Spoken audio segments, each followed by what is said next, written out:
युद्धविरामाच्या घोषणेनंतर इराणच्या सुरक्षा परिषदेचं मोठं वक्तव्य येतंय। शस्त्रसंधी म्हणजे युद्धाचा अंत नाही असं इराणनं म्हटलंय।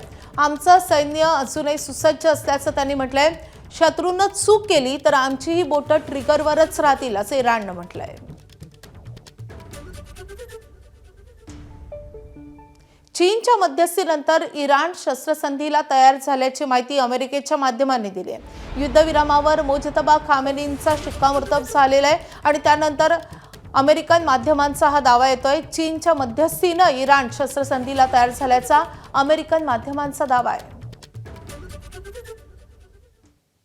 तर पाकिस्तानची राजधानी इस्लामाबादमध्ये इराणसोबत चर्चेची तयारी सुरू झाली आहे। अमेरिकेचे उपाध्यक्ष JD व्हान्स चर्चेसाठी इस्लामाबादमध्ये जाण्याची शक्यता आहे। तसेच त्यांच्यासोबत वरिष्ठ अधिकारी चर्चेत सहभागी होतील। अमेरिका आणि इराणची समोरासमोर चर्चा होणार आहे। तर पाकिस्तानचे पंतप्रधान शहबाज शरीफ यांनी या युद्धविरामावर नेमकी काय प्रतिक्रिया दिली आहे तेही पाहूयात।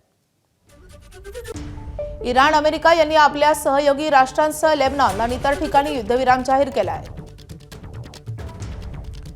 या निर्णयाचं मी स्वागत करतो। दोन्ही देशांचे आभार। 10 एप्रिलला दोन्ही देशांच्या प्रतिनिधी मंडळाला इस्लामाबादला चर्चेसाठी येण्याचं आमंत्रण देतो। ABP माझा, उघडा डोळे बघा नीट।